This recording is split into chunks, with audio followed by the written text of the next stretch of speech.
Effectivement, la droite, hein, qui n'est absolument pas convaincue, en tout cas en l'état, la droite républicaine, de plus en plus radicale sur le sujet, et la gauche qui dénonce les conditions d'accueil des étrangers. Le texte donc a fini par fâcher tout le monde. Il pourrait nécessiter de déclencher l'arme constitutionnelle du 49.3 qui permettrait son adoption sans vote. On va aller plus loin tout de suite, on va poursuivre sur ce dossier avec notre invité du jour. Qui intervient en direct depuis Bruxelles, c'est vous, Camille Lecoz. Bonjour, merci d'avoir accepté notre invitation. Vous êtes analyste au sein du think tank Migration Policy Institute. La première question qu'on a envie de vous poser, on vient de faire un état des lieux, tenter de décrypter les principales mesures de ce projet de loi. Qu'est-ce qui vous convainc, vous ou pas d'ailleurs? Oui, on voit que c'est un texte qui va à la fois très loin à gauche et très loin à droite, avec cette approche de montrer quelque part qu'il y a un contrôle des flux, de la présence des étrangers en France. Et je pense que ce qui est intéressant, c'est de voir qu'il y a vraiment cet objectif de limiter le nombre de personnes sans statut sur les territoires, avec cet accent mis sur les retours et les réadmissions. Julia Dumont l'a expliqué. Le gouvernement a en tête toute une toute une panoplie de mesures qui pourraient être mises en œuvre. On a souvent vu dans le débat public cette crainte, ces critiques que le nombre d'OQTF, d'obligations de quitter le territoire, n'était pas suffisamment élevé. Et on voit que c'est dû à la fois à des problèmes au niveau interne, au niveau des procédures, mais aussi de la coopération avec les pays d'origine.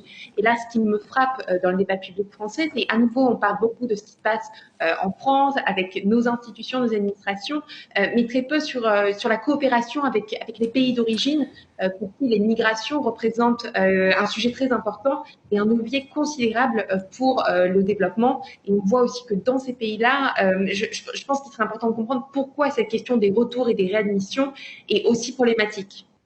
Si je vous suis bien, il faudrait élargir évidemment au moins au continent européen, si ce n'est plus d'ailleurs en allant aux pays d'origine pour vraiment s'attaquer à bras-le-corps au problème et à son origine.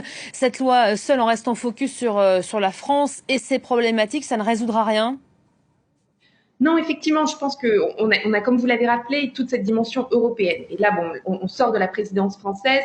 Je pense que le gouvernement est très conscient de tous les enjeux, toutes les difficultés qu'il y a à trouver un accord avec les partenaires européens sur, par exemple, la réforme du régime d'asile au niveau européen, qui vraiment est un sujet qui bloque l'Union européenne depuis 2020, mais depuis aussi plus largement la crise de 2015-2016.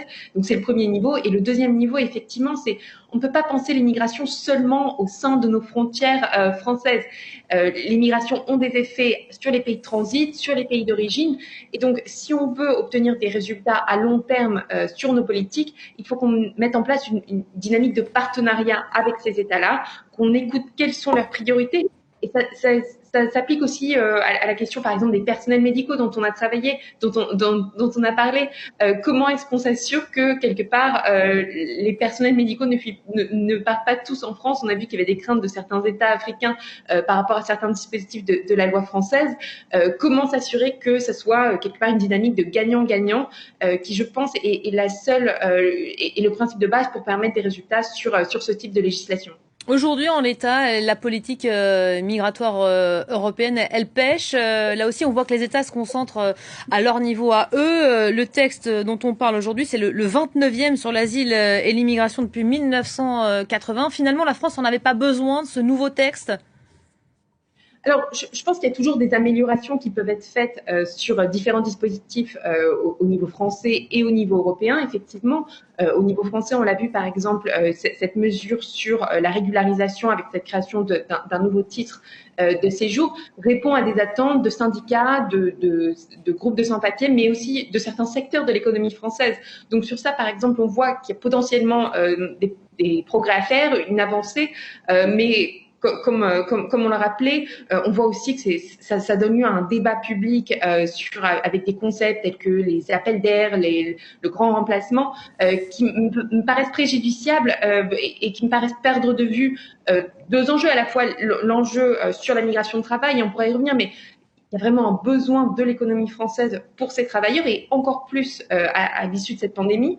Et puis il y a aussi cette question des réfugiés parce que la France accueille aussi des personnes qui fuient leur pays du fait de persécutions. On n'en accueille pas tant que ça par rapport au reste des États européens.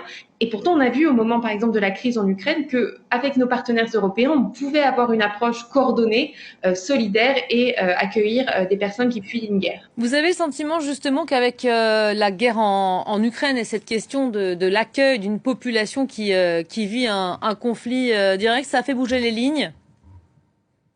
Alors, je pense qu'il y a deux manières de le voir. C'est d'un côté, effectivement, ça a fait bouger les lignes. Ça a montré depuis longtemps que les États européens pouvaient travailler ensemble, pouvaient trouver une solution et pouvaient se coordonner dans l'accueil de populations déplacées.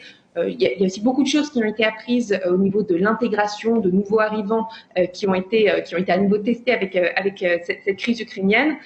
Maintenant, pour certains États, et je pense en particulier aux États de l'Est, mais parce qu'ils accueillent beaucoup d'Ukrainiens, il y a aussi ce sentiment que quelque part on accueille déjà des déplacés en provenance d'Ukraine, des réfugiés, et donc on ne peut pas se permettre d'accueillir des réfugiés dans d'autres régions du monde.